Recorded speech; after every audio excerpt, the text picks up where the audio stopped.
Well, the thing you're referencing there, experiments in nonlinear living, that started as an article, experiments in nonlinear productivity. And the thing there was essentially that, like, yeah, I've moved away from this systematic left brain, whatever thing, this mode of being that was responsible for most of my productivity, most of my life, that I had like a goal to achieve. And also that I would kind of, beat myself up and cut myself into particular shapes to shove it towards those goals and leave other parts of me out because they didn't fit with those goals. And I lost a lot of my capability to do that. It is just not there anymore. Unfortunately, I am unwilling to mutilate my psyche in that way anymore, which does kind of suck sometimes because I'm like, oh, I've got, deadlines. I work for myself. It's all just like the course and writing and stuff, but deadlines that matter and that I should be keeping. And they just whip right by. And I'm like, I didn't have the fuel for that. And I don't know how to get it back. And what I was figuring from those experiments was essentially that there are other types of fuel available, but that they work quite differently from the original ones. The really like self-coercive stuff doesn't so much work anymore, but there are things like just interest and curiosity and just love for the subject, cooperating with other people, all of these things that do drive me, that do spark up some eros to like, let's go towards that. Let's unfold that. Let's move with that. But they are not as straight line and reliable. I can't put them on a deadline the same way that I can with other things. And I can't just pin them down for like, today is a work day and we're doing 8 hours straight through. It has to be much more attuning to what wants to happen, to where that curiosity wants to go, and to allowing it to take its own schedule and its own framework. And that whole project has since morphed into what I'm now calling devotional productivity, which is interesting. It's essentially taking like an imaginal approach towards this where just to shorten down the basics of like, why am I doing this? What am I like devoting myself to? What is this devotion actually going towards, right? And I have to figure that out for each project, for each thing I do. Otherwise, it's really hard to direct myself towards it. Because if if I get to the end of a project and I'm like, all right, what was that for? Money, status, acclaim. Okay, that doesn't feel good. That wasn't great. And I'm not going to be able to like work on that very much. But if I can like dig deeper and imaginally find like the core of this project, what am I working on? What am I going towards? And then start to work with it as it shows up. And it might show up as a scene, as a figure, a person, anything like that. And kind of weave a relationship with it. It's kind of like having a coworker for every single one of those projects, and the coworker is the project itself. And it does get into, these are experiments, so do get odd sometimes, but they do end up with me like having conversations with the work itself, where like I'm kind of imagining this avatar of how the work shows up to me. Like, okay, there's this booklet that I've been writing for a while. I'd like to get it across the finish line pretty soon. Dipping in what is the actual devotion for towards that? And it's mostly towards future work and towards other people participating in future work. There's a few building blocks that I need to get out there if I want really good coworkers in a few years. I need like a pool of people who are familiar with particular ideas. So I need to get those out there now so that they're baked in a few years, right? So it starts to come into this figure of, okay, what is my sense of the work that wants to be done 5 years from now, of like what's coming into view? And I get just this kind of vague, shadowy shape with like impressions of particular emotional resonance coming off it, of things around, let's just say like nobility, uprightness, being, having some integrity in the world, and not making so many compromises with what you do and how you do it. So that's kind of a core of it.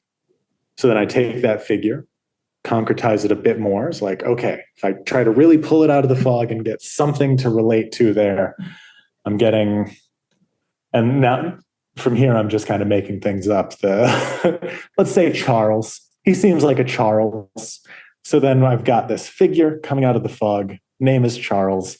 It's got a particular look to him. I'm starting to sense things about the personality of the work, the personality of the project. And with startlingly little work of just like shaping the intention of this project and what the project wants to be, I've now got like a little voice on my shoulder as I'm going through it of like, does that paragraph work? No, not really. Should I be working on this today? Actually, it would be better if you took a break for today. You're a little burned out. Okay, but how about today? Can we work that? Yeah, let's work through lunch. And if you don't have this done by bedtime, you're going to like stay up late and keep working on this. And yeah, there's just some odd imaginal flavor to like finding the project itself. And yeah, finding your devotion to it, finding what the fuel source is, where it's actually coming from, and allowing yourself to befriend that and let it unfold in its own way. It's experimental at the moment, but going better than before, better month by month. Yeah, I have a lot of resonance with this notion of what you're calling devotional productivity.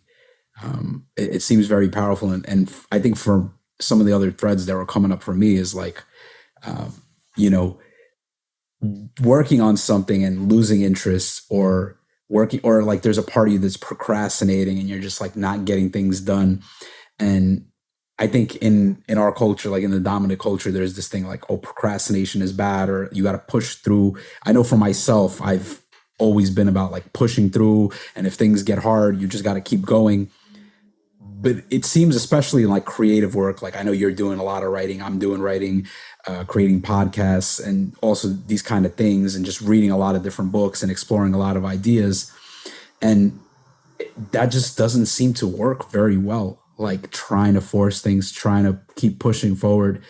And I'm really digging this kind of way of that you're presenting of like talking to the work, right? And imagining and really getting deep down to the why, like, why am I doing this?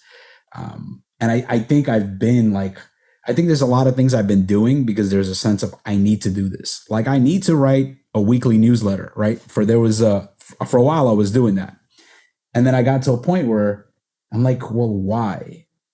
Like, why do I have to do it? Because if I don't send out a weekly newsletter, I'll somehow be forgotten, or like whoever's reading my stuff, they're not going to hear it. I'm like, what if I sent out a monthly newsletter? And that there was way more resonance to that. I'm like, well, actually I could make the monthly newsletter way better.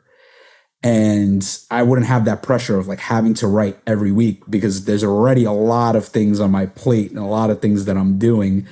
And like this weekly newsletter, it doesn't feel very alive to do it. It kind of feels like I have to do it. And I've been just pushing through it.